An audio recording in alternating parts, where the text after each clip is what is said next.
আসসালামু আলাইকুম ওয়া রাহমাতুল্লাহ। আশা করি প্রত্যেকেই ভালো আছো। বিগত ক্লাসের ধারাবাহিকতায় আজও খুবই চমৎকার একটি অঙ্ক নিয়ে উপস্থিত হলাম তোমাদের মাঝে। এই যে অঙ্কটা দেখতে পাচ্ছ, এটা মূলত ঢাকা বোর্ড 2025 সালে এসেছে। এই অঙ্কটা তোমরা যারা 26 এবং 27 সালের শিক্ষার্থী যারা পরীক্ষা দেবে তোমাদের জন্য খুব বেশি গুরুত্বপূর্ণ। এই অঙ্কটা এই যে ফেজটা দেখে অধিকাংশ শিক্ষার্থীরাই হয়তোবা এটা করে আসতে পারো নাই। তো এই অঙ্কটা এত সহজভাবে উপস্থাপন করা হবে, ইনশাআল্লাহ তোমরা শুরু থেকে শেষ পর্যন্ত দেখলে অঙ্কটা খুব সুন্দরভাবে তোমরা বুঝতে পারবে এবং আয়ত্ত করতে পারবে। তাহলে আমরা অঙ্কটার সমাধান করি।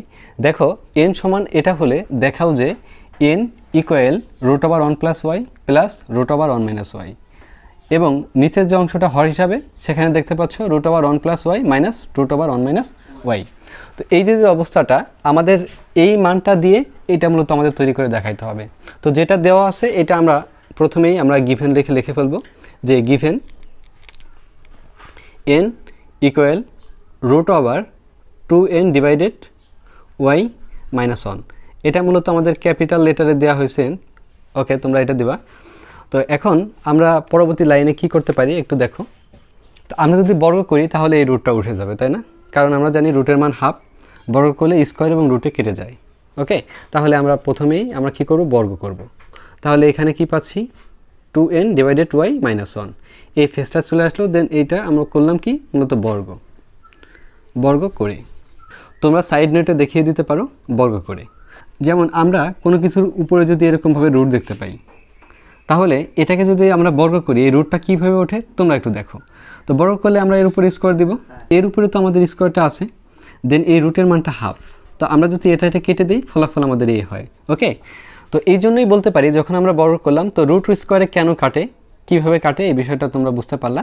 তো এইখানে মূলত আমাদের এই ফেসটাই থাকলো। ওকে, আমরা পরবর্তী লাইনটা একটু লক্ষ্য করি, আমরা কি করতে পারি। তো এই যে n স্কোয়ার দেখতে পাচ্ছ, এটা আমরা এইভাবেই লিখে রাখলাম। এই যে -1 দেখতে পাচ্ছ, এটা মূলত আমাদের ডান পাশে আছে, এখন আমরা বাম পাশে নিয়ে আসবো। তো বাম পাশে আসলে অবশ্যই এটা চিহ্নের পরিবর্তন হবে। এটা যেহেতু মাইনাসে আছে, দেন এই পাশে চলে আসলে প্লাস আকারে আসবে। তো এখানে আর কি থাকলো আমাদের, 2n ডিভাইডেড হচ্ছে y। তো এখন আমরা পরবর্তী লাইনটা মূলত কি করতে পারি, এই যে 2nটা দেখতে পাচ্ছ, এই 2nটাকে যদি আমরা এখানে নিয়ে আসি নিচে, তাহলে আমরা যোজন বিয়োজনের মাধ্যমে একটা মিউচুয়ালে বা একটা সমাধানে এদিকে যাইতে পারবো, আগাইতে পারবো। তাহলে কি করব, এই 2nটাকে আমরা এই পাশে নিয়ে আসব। তো কিভাবে আনতে পারি এটা, তো n স্কোয়ার প্লাস 1, আচ্ছা ডিভাইডেড আমরা 2n লিখলাম। তো আমাদের কি থাকলো, উপরে 1 থাকলো, কি থাকলো 1 ডিভাইডেড y। তো এটা মূলত আমরা কি করলাম, এটা